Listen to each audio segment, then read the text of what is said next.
Okay, we're back here now. We're with Becky and Erik, and we're doing the first segment we talked about with Greg on the upper cross syndrome and headaches. So one of the things that I like to do with headache clients is to have them come out and try a Brugger test at first. So she's going to step here. Becky, just go ahead and face Erik there.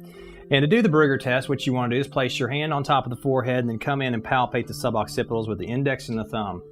So as I'm palpating right now on Becky with my index finger and my thumb, I'm feeling for any kind of hypertonicity at the suboccipital region. And on Becky, I'm kind of feeling a little bit of tightness here on the left, and then she's got a little bitty boggy spot here on the right.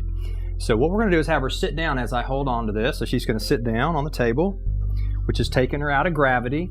And I'm still assessing the back of the head at the suboccipitals as she's doing this. And what I'm feeling is no change. So what does that mean? When there's no change in the tonicity of the muscles in the back of the neck, that means the transitional force is coming from the head down.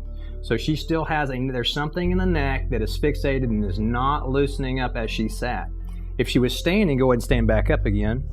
And let's say she was standing and she sat down and this got better. We would know there might be some kind of a pelvic dysfunction or a short leg or something like that coming from the ground up. Does that make sense to you guys?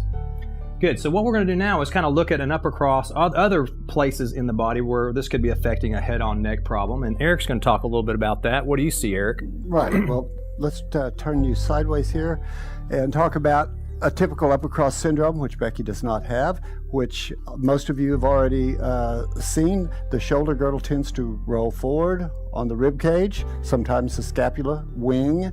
It causes the neck to go forward on the thorax. See those dowager's humps? Sometimes, don't we?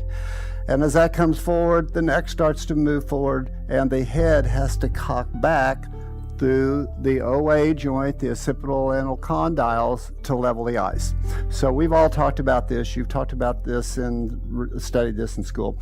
So what happens is that causes compression, and a lot of headaches come from neurovascular compression here right under the posterior occipital anal membrane, which is the motor control center of the body.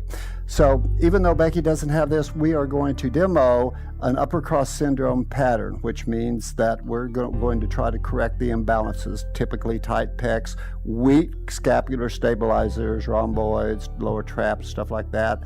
And we want to make sure that the deep neck flexors get some tone. And Tapping is a simple and powerful healing modality